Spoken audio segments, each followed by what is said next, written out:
لم يعد أسيد انتحاريا، فكت عن جسده النحيل عقد التفخيخ، فكت عقد الموت. عاد فتى في 14 من عمره. لما وصلت العراق قلت أنا ما عاد أستطيع أنه أهرب لسوريا أو أسلم. قلت أفضل شيء أسلم حالي للحكومة العراقية. أنا قلت أسجل المقاتل أسلم حالي راح يقتلونه، يعني في معركة وهيك يقتلونه. أما أسجل انتحار يشوفوا أنه أنا أو السيارة ما فجرتها أو حزام ما فجرته راح يتركوني، ما راح يتكلم معي شيء، بالعكس راح يرجعوني لبلدي. منطقة البياع في بغداد عند صلاة المغرب.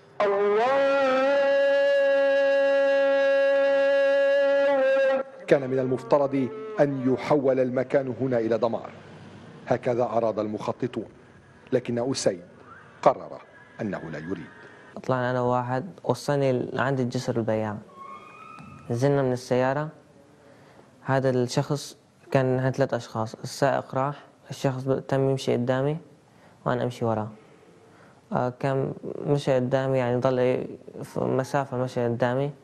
اتصل فينا على الموبايل قال لي صار علي الهدف على يمينك، قال لي روح فجر. هو بعد أنا كنت يعني راح أفجر. بعدين رحت لما وصلت الشرطة العراقية قلت لهم في عندي حزام، أعطيتهم مسدس.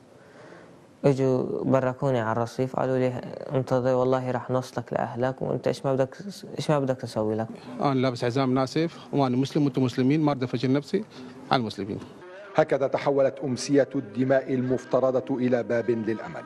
ان شاء الله انه ارجع لتركيا واروح عند اهلي هناك اكمل دراستي ونصير الامل اللي حنحققه ان شاء الله واضل جنب اهلي ما خاص. شو ناوي تعمل لما تكبر هلا؟ عمرك 14. ان شاء الله اصير طبيب ان شاء الله.